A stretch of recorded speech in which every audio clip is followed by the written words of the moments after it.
that we have now, everybody is using it. In exactly the same way, meditation can be used as a technology, an inner technology.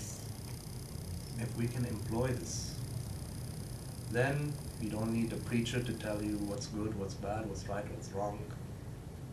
You don't need to read about it in books. You don't need to to give great importance to following a certain philosophy, a philosophy about life, or following a certain religion. Just you practice the method, and your own inner wisdom will take care of it. To me, this is something that most religions, unfortunately, they've done this. They've underestimated the inner wisdom of a human being. That if a human being is truly living out of his own inner wisdom, then you don't need to teach him what should be done, what should not be done. Be nice to this person, don't do violence to this person. He will naturally be compassionate. Love, he'll naturally be loving. You won't have to teach him about love. It's so crazy. People are trying to teach others about how to love. And love is such a natural quality. It already exists within you. Not just love, even compassion. To be kind, not to be violent, not to be aggressive, Yeah. not to be... So, a lot of people, their kindness, their so-called kindness and compassion, it's coming from their ideas of morality. That's the big difference. They're being kind and compassionate because the religion told them you should behave like this, you should behave like this, but no inner experience has happened. No inner transformation has happened. When that happens, compassion doesn't become a morality. It doesn't become a belief or a philosophy. Just like a flower that gives off a fragrance, that will be the fragrance of you, of who you are, the fragrance of your being. So essentially, if a human being is really living out of his own intelligence, and he doesn't need anybody or anything else to tell him how to live or how to guide his life, no philosophy is needed, no belief is needed, no religion is needed. And Gautama Buddha, he was not a Buddhist. Buddhism, there was no such thing as Buddhism.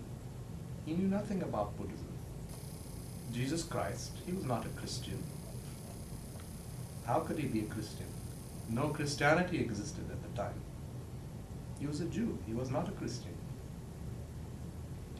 Always, in many religions, they originally started off as a spiritual process. Only much later, from misinterpretation and over time. And once you have people in positions of authority like bishops in the Roman Catholic Church who want to control people, then it becomes something completely different.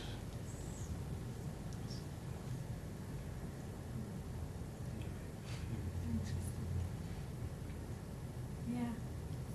Followers of religions, sometimes they use religion to do all kinds of bad things, which is shame. I don't want to condemn anybody's religion. What religion people want to follow, that's their own individual choice. All that I know is that if you look in the world, you'll find people with different belief systems. But Christians are suffering, Buddhists are suffering, Hindus are suffering, Jains are suffering, Jews are suffering, even atheists are suffering. Yes. Our beliefs have not managed to open a new dimension of experience. That's the thing. That's the difference between a religious person and somebody who's a spiritual seeker. The religious person, he just believes, and that's enough. The philosopher, he just thinks, and that's enough. But the spiritual seeker, he's not willing to settle for believing or philosophizing. He wants to explore. He wants to seek. And that means you don't know. First you need to know that you don't know.